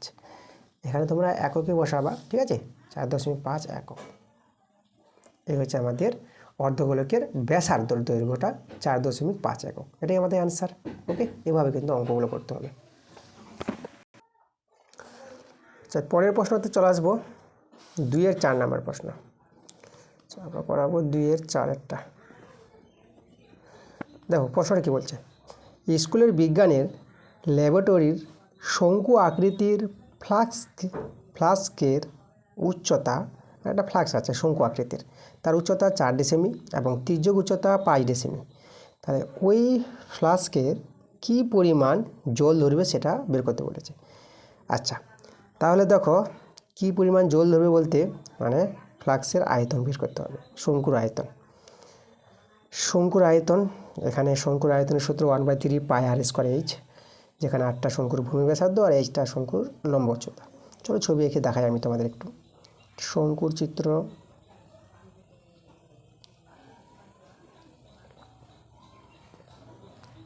এভাবে একটি শঙ্কুর চিত্র এঁকে নেবা। আচ্ছা, এখানে লম্ব উচ্চতা যেটা আমরা এইচ বলবো, এটা ও বিন্দু দিলাম। এটা ও এ ভূমি ব্যাসার্ধ যেটা আর ধরবো, লম্ব উচ্চতা যে এটা ওবি এইচ, আর তির্যক উচ্চতা শঙ্কুর এ বি যেটা হচ্ছে আমাদের এল। আর এই কোণটা 90 ডিগ্রি হয়, মানে এ ও বি এখানে সমকোণী ত্রিভুজ হবে সব সময়। তাহলে এটা এ ও বি সমকোণী ত্রিভুজ হলে এ বিটা হচ্ছে অতিভুজ, আর ও এটা ভূমি ধরো আর ও বিটাকে লম্ব ধরো। তা তোমরা এখানে একটা সূত্র পাবা যে অতিভুজ স্কোয়ার, এই যে অতিভুজ স্কোয়ার সমান সমান ভূমি স্কোয়ার প্লাস লম্ব স্কোয়ার। ওকে, আচ্ছা এখানে যদি বলি যে তির্যক উচ্চতা দেখো আমাদের কিন্তু 5 দেওয়া আছে, আর উচ্চতা যেটা এইচও দেওয়া আছে আমাদের কত 4 দেওয়া আছে। তাহলে এল আর এইচ দেওয়া আছে বলে আমরা 8টা কিন্তু বের করতে পারবো। যেহেতু এখানে শঙ্কুর আয়তন মানে ফ্লাক্সের আয়তন দরকার, তাহলে আয়তনের সূত্র যেটা জানি যে ফ্লাক্সের আয়তন এর মধ্যে কতটা জল ধরবে, আয়তনের সূত্র মানে শঙ্কুর আয়তনের সূত্র 1/3 পাই আর স্কোয়ার এইচ। ঠিক আছে, এটা হচ্ছে শঙ্কুর আয়তনের সূত্র। তাহলে এই যে আমাদের ফ্লাক্সের আয়তন এটা দাঁড়াবে।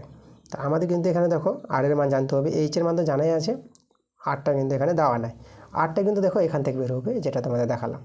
চলো এল আর এইচের মানটা বসিয়ে আর এর মানটা বের করে নিই। তাহলে এল হচ্ছে আমাদের তির্যক উচ্চতা যেটা 5 দেওয়া আছে, 5-এর স্কোয়ার, আর স্কোয়ার থেকে গেল, এইচের মান হচ্ছে 4, তাহলে 4-এর স্কোয়ার, এটা হবে 25 আর স্কোয়ার প্লাস এটা 4×4 16। তাহলে এখান থেকে দেখো যদি আর স্কোয়ার মানটা বের করতে চাই, তাহলে 25 থেকে 16টা বিয়োগ হবে, কারণ এটা এদিকে গেলে বিয়োগ হবে। আচ্ছা এখানে বিয়োগ করো, এটা 25 থেকে 16 বিয়োগ করে 9 পেয়ে যাবা। আর স্কোয়ার যদি 9 হয়, আর এর মানটা হবে √9।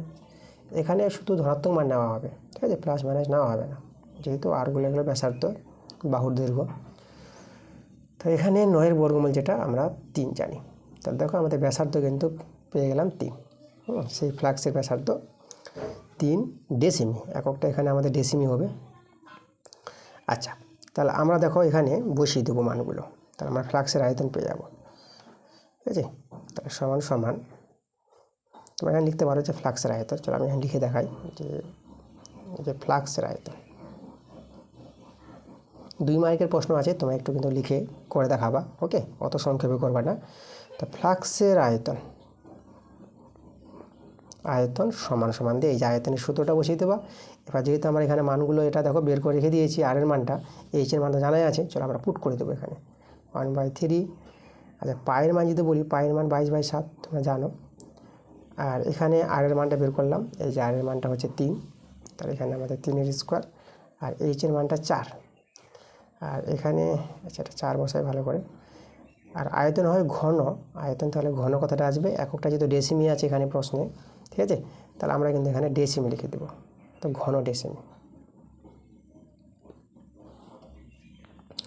আমাদের এখানে তোমরা যদি লক্ষ্য করো অ্যান্সারটা কিন্তু কী পরিমাণ জল ধরবে, যেহেতু একটা পরিমাণ দাঁড়াচ্ছে লিটার, তো যাই হোক ঘন ডেসিমি আর লিটারের মধ্যে সম্পর্ক আছে। এই অ্যান্সারটাকে বের করি ঘন ডেসিমিতে, তারপরে লিটারে আমরা কনভার্ট করে নেব।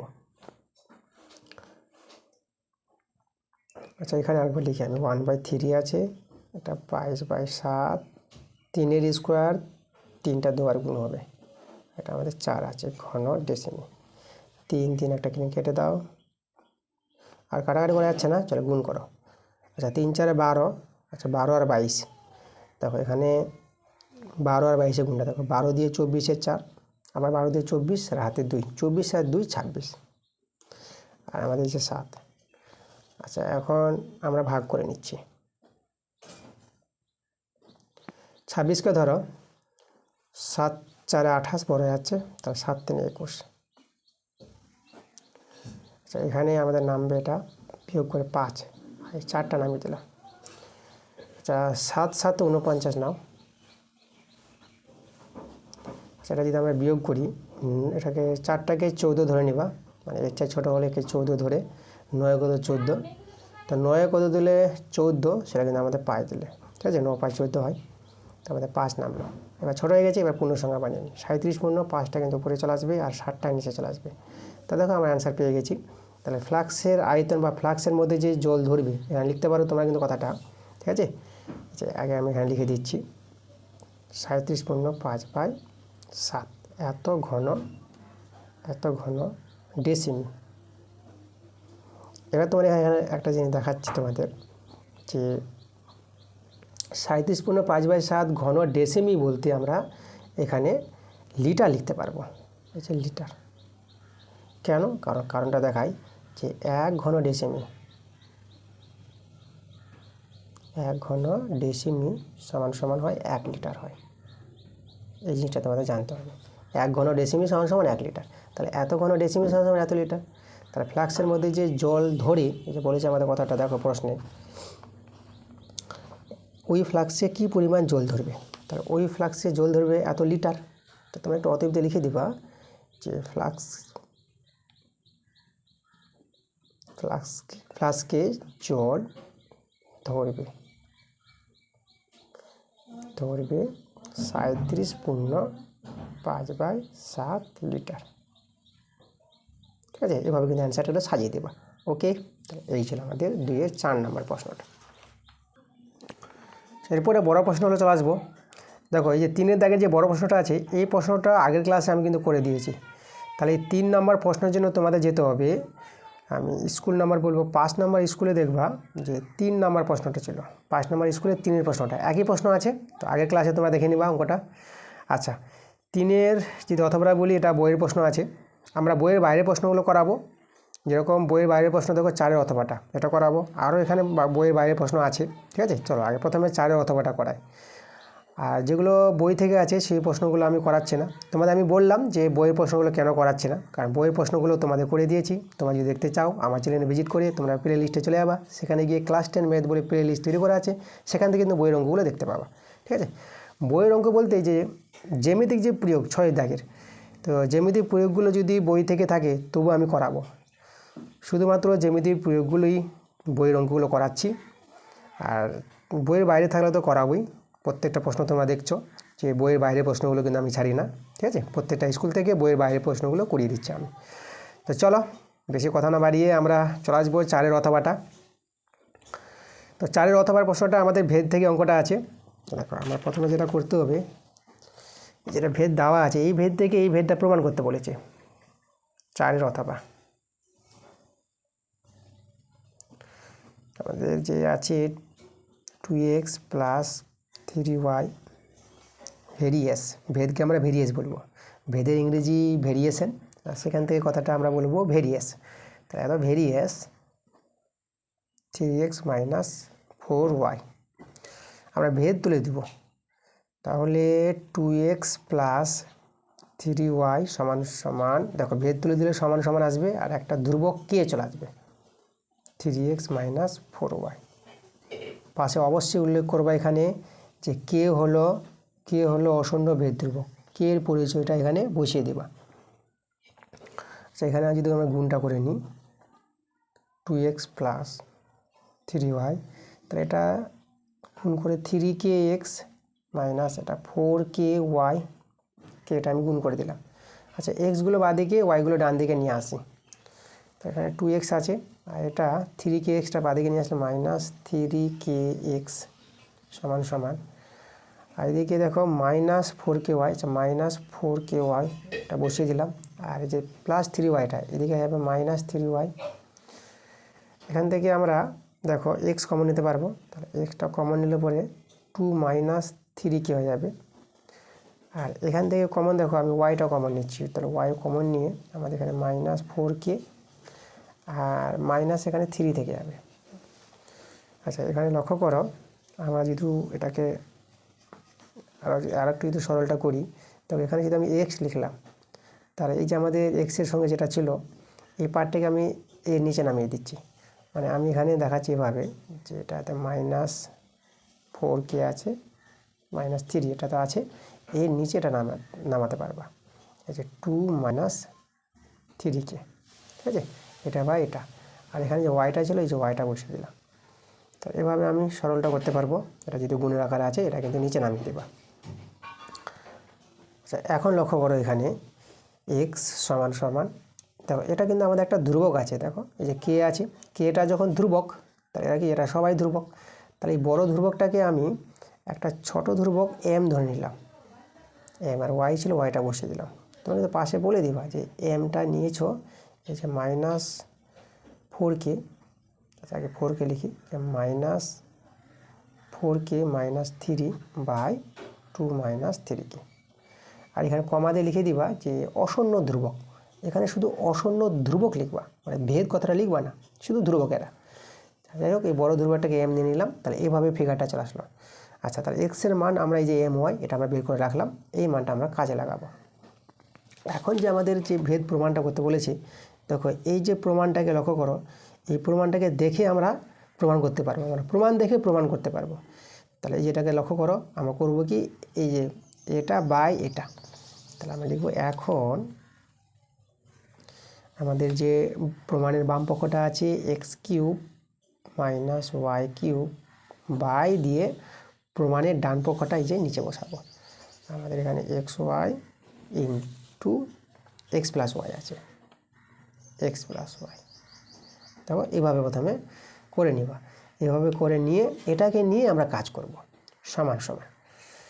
তো দেখো এখন এক্সের মান আমি বের করে রেখেছি, তাহলে এক্সের জায়গায় আমি এক্সের মান বসিয়ে দেবো।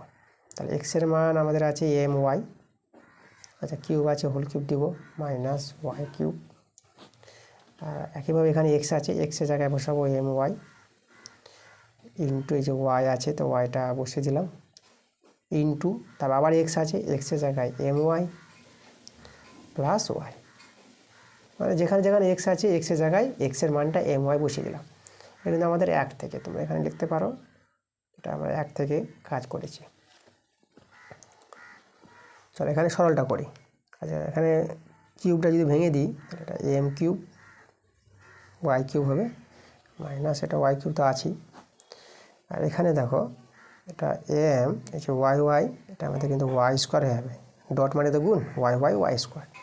আর এখানে লক্ষ্য করো এই যে প্রথম বন্ধনী থেকে y কমন যাচ্ছে, তাহলে এক্ষেত্রে আমরা ওয়াইটা কমন নিয়ে নিলাম, তাহলে এখান থেকে হয়ে যাবে এম, এটা ওয়াইটা নিয়ে নিয়েছে তো এম থাকবে প্লাস, আর এখানে ওয়াই ছিল কিছু নাই, কিছু না দিলে 1 বসাবা। এবার দেখো আমাদের লব থেকে না y³ কমন যাচ্ছে, তাহলে y³ আমি কমন নিয়ে নিলাম, m³ মাইনাস এখানে 1 হয়ে যাবে, কোনো কিছু না থাকলে 1 রাখবা। আর নিচে দেখো আচ্ছা এখানে এই যে y² y আছে, তো এখানে তো আমরা y³ পেয়ে যাবো, তাই তো গুণ করে, তারপর এখানে m ইন্টু যে m, আর এটা বসিয়ে দেবো m+1টা। এবার এই যে y³ আর y³ এটা আমাদের কেটে গেল, আচ্ছা থেকে গেলো আমাদের এটা যে m³ -1, আর এখানে রয়ে গেল m ইন্টু m+1। আচ্ছা এরা কি, এখানে তো আমরা দেখো এই যে এমটা তো আমরা ধ্রুবক পেয়েছি, এটা ধ্রুবক তো এমটা ধ্রুবক, তাহলে এটা যদি এমটা ধ্রুবক হয় তাহলে এই যে পুরো যে আমাদের এই যে মানটা এটা কি, এটা আমাদের ধ্রুবক, তাহলে এই যেটা ধ্রুবক হয়ে গেল, এই ধ্রুবকটাকে আমি একটা ছোট ধ্রুবক নিয়ে নেব, ছোট ধ্রুবক এন নিয়ে নেব। যে কোনো বড় ধ্রুবককে তোমরা ছোট ধ্রুবক ধরে নিতে পারবা এই যে ভেদ অঙ্কগুলির ক্ষেত্রে, ওকে। আচ্ছা তার পাশে এখানে কিন্তু বলতে পারো যে n সমান সমান নিয়েছ m³ -1/m ইন্টু m+1, আর এখানে কমা দিয়ে লিখে দিব অশূন্য ধ্রুবক, ঠিক আছে, এটা অশূন্য ধ্রুবক, তো n2 অশূন্য ধ্রুবক। এটা আমরা কার মান পেলাম লক্ষ্য করো, আমি যদি বাম পক্ষটা লিখি, যে বাম পক্ষ যেটা ছিল সেটা যদি এখানে লিখে দেখাই তোমাদের, যে x³ -y³ ছিল আমাদের xy ইন্টু x+y, তাই তো, এর মানটা আমরা বের করলাম, এটা সমান সমান n, তাহলে এখান থেকে যেহেতু কণাকণি বর্গগুণ করে নাও, তাহলে তোমরা পেয়ে যাবা x cube minus y cube সমান সমান n into x Y into x plus y, তাই তো? কণাকণিভাবে গুণ করে নিতে পারবা। এখন দেখো এনটা তো ধ্রুবক, তার মানে সমান সমান ধ্রুবকটা তুলে দিয়ে ভেদ নিয়ে আসতে পারবো। তাহলে অতএব x cube minus y cube, cube আছে, ওয়াই কিউব ভেরিয়েস সমান সমান ধ্রুবকটা তুলে দিয়ে আমরা ভেরিয়েস মানে ভেদ নিয়ে চলে আসলাম। আর এটা লিখে দাও X Y into x plus Y. Okay, যেভাবে ভেদ তুলে দিয়ে সমান সমান ধ্রুবক নিয়ে আসতে পারি, একইভাবে সমান সমান আর ধ্রুবকটা তুলে দিয়ে আমরা ভেদ নিয়ে আসতে পারবো। দেখো একদম আমাদের হয়ে গেছে প্রমাণটা। এটাই তো প্রমাণ করতে বলেছিল। তোমরা যদি প্রমাণটা দেখো এখানে, এই যে এই ভেদ থেকে এই ভেদটা যে প্রমাণ করতে বলেছিল, আমরা দেখো প্রমাণটা কিন্তু নিয়ে চলে এসেছি।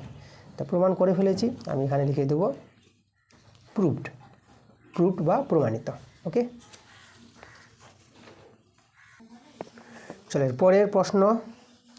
আচ্ছা, আমরা দেখে নেব আমাদের এই যে দেখো, এরপরে আমি চলে আসবো 6 দাগের জ্যামিতিক প্রয়োগ। ওকে, এই যে 6 দাগের জ্যামিতিক প্রয়োগটা করাবো।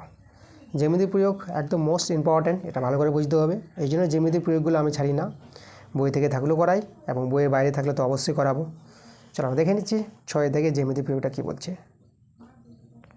দুটি এককেন্দ্রীয় বৃত্তের বৃহত্তরটির মানে বড়টির, মানে দুটি বৃত্ত আছে এক কেন্দ্রীয়, একটি বড় বৃত্ত একটা ছোট বৃত্ত।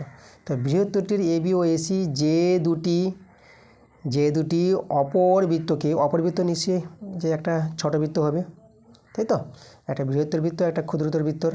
তাহলে অপর বৃত্তকে যথাক্রমে পি ও কিউ বিন্দুতে স্পর্শ করলে প্রমাণ করতে বলেছে পি কিউ সমান সমান হাফ বিসি, পি কিউটা বিসির অর্ধেক হবে। চলো ছবিটা এঁকে প্রশ্নটা ভালো করে বুঝি। তো এক কেন্দ্রীয় বৃত্ত লক্ষ্য করো, মানে দুটি বৃত্তের একটাই কেন্দ্র হবে। তা আমি এখানে দেখো, আমি একটা বড় বৃত্ত আগে তৈরি করে দেখাই। তো যেভাবে বড় বৃত্ত দেখালাম, আর এর মধ্যে একটি ছোট বৃত্ত তৈরি করে দেখাই। এই যে আমাদের ছোট বৃত্ত, এক কেন্দ্র, একটাই কেন্দ্র হবে আমাদের। ওকে, আচ্ছা তাহলে এখানে দেখো এই যে দুটি এক কেন্দ্রীয় বৃত্তের বৃহত্তরটির মানে বড়টির এ বি ও এসি দুটি জে আছে বড় বৃত্তটির। তাহলে বড় বৃত্তটির দুটি জে আমি দেখাচ্ছি, এমনভাবে দুটি জে নিতে হবে যারা ছোট বৃত্তকে স্পর্শ করবে, যেখানে পি এবং কিউ বিন্দুতে, মানে এ বি জেটি পি বিন্দুতে স্পর্শ করবে ছোট বৃত্তকে, আর এসি জেটি ছোট বৃত্তকে কিউ বিন্দুতে স্পর্শ করবে। এভাবে কিন্তু প্রশ্ন বলেছে। তো চলো দেখাচ্ছি আমি, দেখো আমি এভাবে স্পর্শগুলো তৈরি করি। আচ্ছা দেখো এখানে আমি এভাবে একটি জে নিলাম, আর এদিকে একটি জে আমি দেখাচ্ছি এভাবে করে একটা, এভাবে আমি একটি জে দেখালাম। আচ্ছা এখানে নাম দেখো, দুটি জে নাম এখানে যদি নামটা উল্লেখ করে দিয়েছে প্রশ্নে, একটা এ বি জে। তা আমি এই যে এ বি জে আমি এটাকে বললাম এটা এ বি জে, আর একটা আছে এসি জে আমি এটাকে এসি জে নাম দিলাম। আর বৃত্তের কেন্দ্র নাম আমি ও কেন্দ্রের নাম দিয়ে দিলাম। এখানে বৃত্তের কেন্দ্রের নাম উল্লেখ করে নিই, আমি এখানে কেন্দ্রের নাম ও দিয়ে দিলাম। আর যেটা বলেছে দেখো এই যে এ বি যেটা ছোট বৃত্তকে দেখো, মানে অপর বৃত্তটি যেটা ছোট বৃত্ত তাকে পি বিন্দুতে স্পর্শ করবে। এ বি যেটি এই যে দেখো ছোট বৃত্তটাকে এই যে পি বিন্দুতে স্পর্শ করবে, আর এসি যেটি এই যে ছোট বৃত্তকে এখানে কিউ বিন্দুতে স্পর্শ করবে এই জায়গায়। এইভাবে প্রশ্ন বলেছে। আর আমাদের যেটা জানতে চেয়েছে মানে প্রমাণটা করতে বলেছে যে এই যে পি কিউটা আমাদের বলেছে যে হাফ বিসি। তাহলে এখানে এই যে বিসি যুক্ত করতে হবে। দেখো প্রশ্নে যেভাবে কথাটা উল্লেখ করেছে সে অনুসারে কিন্তু ছবিটা তৈরি হচ্ছে, মানে পি কিউটা এই বিসির অর্ধেক, তাহলে বিসি যোগ করবো। তাহলে বিসিটা আমি যোগ করে দেখাই, এই যেভাবে করে আমি যদি বিসিটা তোমাদের এই যে দেখো বিসিটা আমি যোগ করে দেখালাম। ওকে, তাহলে এই যে পি কিউটা আমাদের বিসির অর্ধেক হবে, পি কিউ সমান সমান হাফ বিসি দেখাতে হবে, বিসির অর্ধেক পি কিউ, এটা কিন্তু আমাদের প্রমাণ করতে হবে। ভালো একটা প্রমাণ আছে। চলো খুব সহজে তোমাদের প্রমাণটা এখানে আমি দেখিয়ে দেবো, ঠিক আছে? দেখো আচ্ছা তাহলে এখানে আমাদের প্রথম যেটা করতে হবে যে এই যে আমাদের বড় বৃত্তের ক্ষেত্রে এ বিটা আমাদের কি আছে একটি জে, তাই তো? আর এখানে আমি তোমাদের অঙ্কন দেখাবো। আমি যে অঙ্কন দেখাই যে ওপি আর ও কিউ আমি যুক্ত করব, এটা অঙ্কন দেখাচ্ছি আমি। তাহলে অঙ্কনটা আমাদের হবে কি, যে দেখো এই যে ওপি আমি এখানে যুক্ত করে নিই আগে। এই যে ওপিটা আমি যুক্ত করব আর ও কিউটা যুক্ত করব, মানে ও কমা পি এবং ও কমা কিউ যুক্ত করলাম।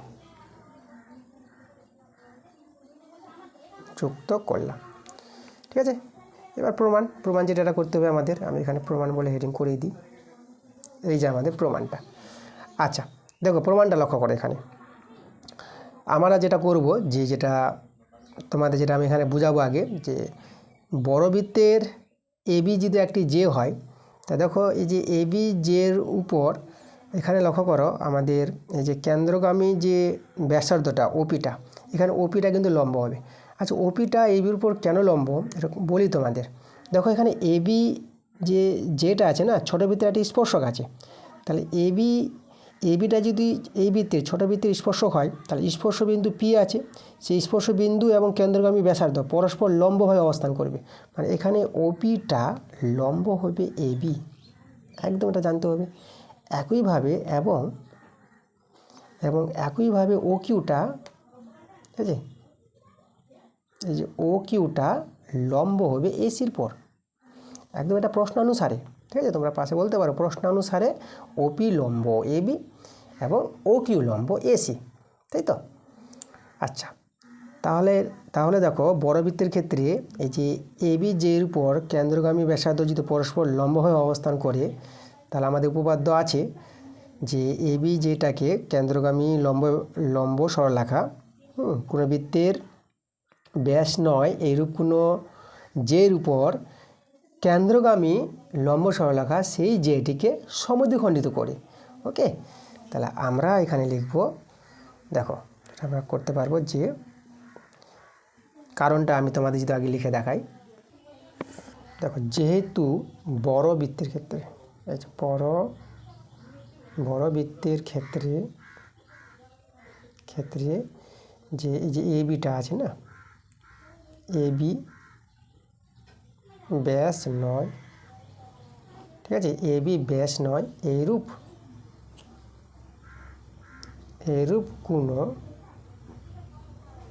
কোনো চেয়ের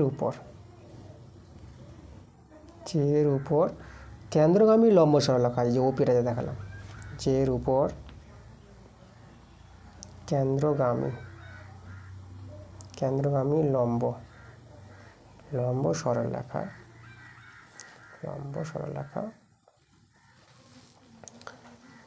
সেই কেন্দ্রগামী লম্ব সরলরেখা যেটা আমাদের এখানে কে আছে, ওপি আছে, ওপি সেই এবি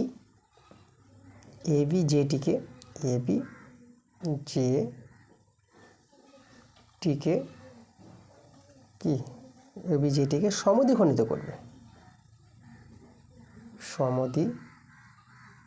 সমদ্বিখণ্ডিত করবে।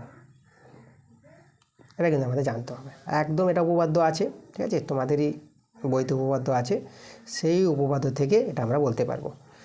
তাহলে এখানে ওপিটা যদি এবি জেকে সমদ্বিখণ্ডিত করে, তাহলে আমরা এপি সমান কী পাবো, এপি সমান পিবি পেয়ে যাবো না, মানে পি বিন্দুটা এবি বর মধ্যবিন্দু হবে, এটা আমরা বলতে পারবো। তাহলে এখানে আমরা বলবো যে এপি সমান পিবি, এপি সমান পিবি, ঠিক আছে। এটা ইমপ্লাইজ করবে যে পি হলো এবি ভর মধ্যবিন্দু, এবি এর মধ্যবিন্দু,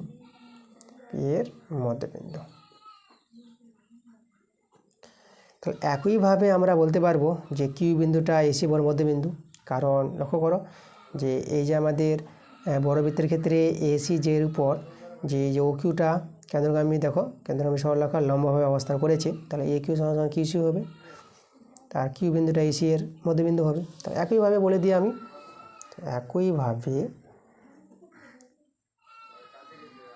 একইভাবে কিউ হলো এই যে কিউ বিন্দুটা এসি বাহুর মধ্যবিন্দু, কিউ হলো এসি এর মধ্যবিন্দু। মধ্যবিন্দু। ঠিক আছে, আচ্ছা তাহলে এবার লক্ষ্য করো এখানে দেখো এই যে এবিসি, এখানে একটা ত্রিভুজ দেখতে পাচ্ছ, তাহলে এবিসি ত্রিভুজের এবি বাহুর মধ্যবিন্দু পি আর এসি বাহুর মধ্যবিন্দু কিউ। তা যে কোনো ত্রিভুজে দুটি বাহুর মধ্যবিন্দুর সংযোজক সরলরেখাংশ তৃতীয় বাহুর সঙ্গে সমান্তরাল বা অর্ধেক হয়, একদম ক্লাস 9-এর উপপাদ্য, মধ্যবিন্দু সংক্রান্ত উপপাদ্য, সেই উপপাদ্যের কাজে লাগাবো এখানে। ঠিক আছে, তাহলে দেখো আমি সেই জিনিসটা তোমাদের এখানে লিখে দেখাচ্ছি কারণটা, তখনই আমরা প্রমাণটা একবারে বলে দিতে পারবো। তাহলে এখানে লিখব যে ত্রিভুজ এবিসি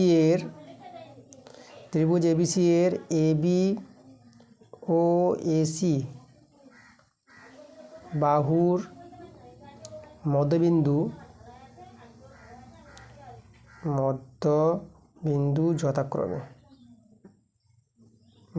যথাক্রমে আমরা এই যে পেয়েছি পি ও কিউ, এবি বাহুর মধ্যবিন্দু পি এবং এসি বাহুর মধ্যবিন্দু কিউ, যথাক্রমে পি ও কিউ।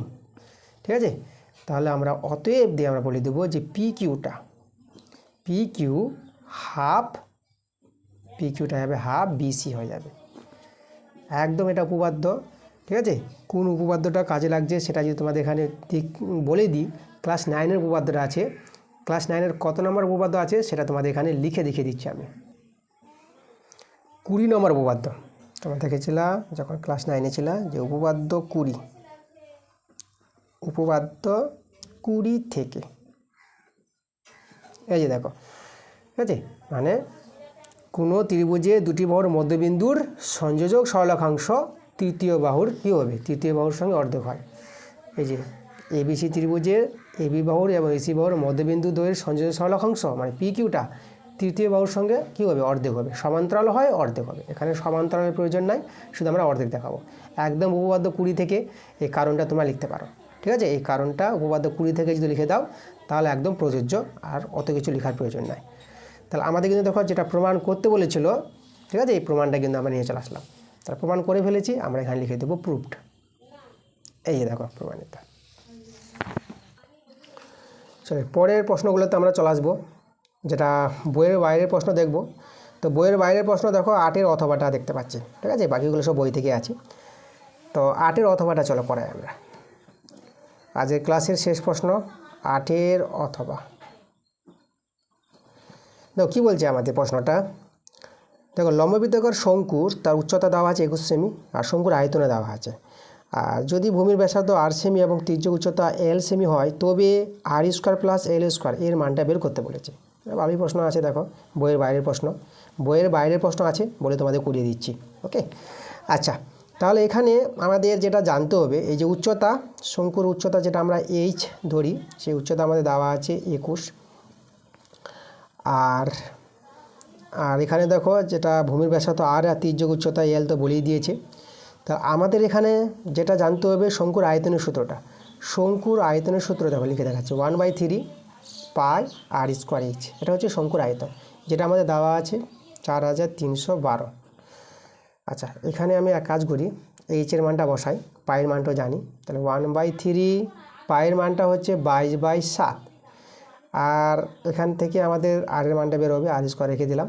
H-এর মানটা আছে আমাদের দেখো 21, আর এইদিকে 4312। চলো এখান থেকে সরল করে আমরা R-এর মানটা পেয়ে যাব।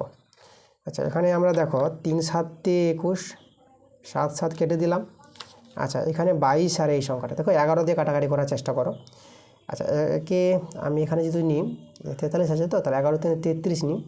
তাহলে 11 × 3 যদি 33 হয়, তাহলে এটা 33 ধরলাম 43কে, তাহলে কত বাঁচলো আমাদের, এদিকে 7 3 10, 10 বেঁচে গেলো। 10 আর এদিকে 1 মানে 101, 101 মানে 11 99, হ্যাঁ হয়ে যাচ্ছে কাটাকাটিটা।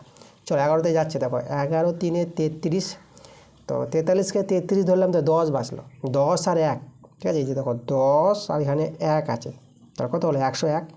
তো 11 দিয়ে ভাগ করছো, তো 11 9 99 করে, 101 আছে না, 11 9 99, তাহলে 101কে আমি 99 দিলাম, তো বাঁচলো কত, তাহলে 101 থেকে 99 বাদ দাও মানে 2, তো 2 আর এখানে আবার 2 আছে, তাহলে 22 হয়ে গেলো, 11 দিয়ে 22। এভাবে তোমরা 11 দিয়ে যেহেতু নামতা জানো, তাই তো মুখে মুখে ভাগটা করে নিতে পারবা, খুব সমস্যা হলে ভাগটা করে নিবা। ওকে, দেখো 11 দিয়ে কাটাকাটি করলাম 392 পেলাম, আর এখানে 11 দিয়ে 22, এবার 2 দিয়ে কাটাকাটি যাবে, 2 দিয়ে এদিকে কাটাকাটি করি, 2 1 কে 2, 1 চলে আসলো 19, 2 নং 18, আবার 1 চলে আসলো, 2 6 12। তাহলে আমরা দেখো যেটা পেলাম এখানে, এই যে আর স্কোয়ার পেয়ে গেলাম 196 পেয়ে গেলাম। আচ্ছা, আমরা আর বের করবো না, যেহেতু এখানে যেটা মানটা বের করতে বলেছে দেখো আর স্কোয়ার প্লাস এল স্কোয়ার, তাহলে আর স্কোয়ারটাই প্রয়োজন পড়বে। ঠিক আছে, তাহলে আর স্কোয়ার আমরা বের করে নিয়েছি। এখন আমাদের দরকার এল স্কোয়ার মানটা। দেখো এল স্কোয়ার মানটা যদি আমরা বের করি, তার জন্য তোমাদের আমি একটু শঙ্কুর ছবিটা এঁকে দেখাই।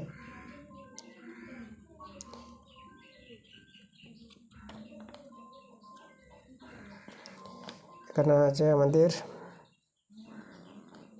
এটা ও নাম দিলাম, ভূমির কেন্দ্রবিন্দু এটা ও এ, যেটা শঙ্কুর ভূমি ব্যাসার্ধ যেটা আর বলে দিয়েছে, লম্ব উচ্চতা যেটা এইচ, এটা আমরা বি, আর তির্যক উচ্চতা যেটা এল বলেছে। দেখো এটা হচ্ছে তির্যক উচ্চতা।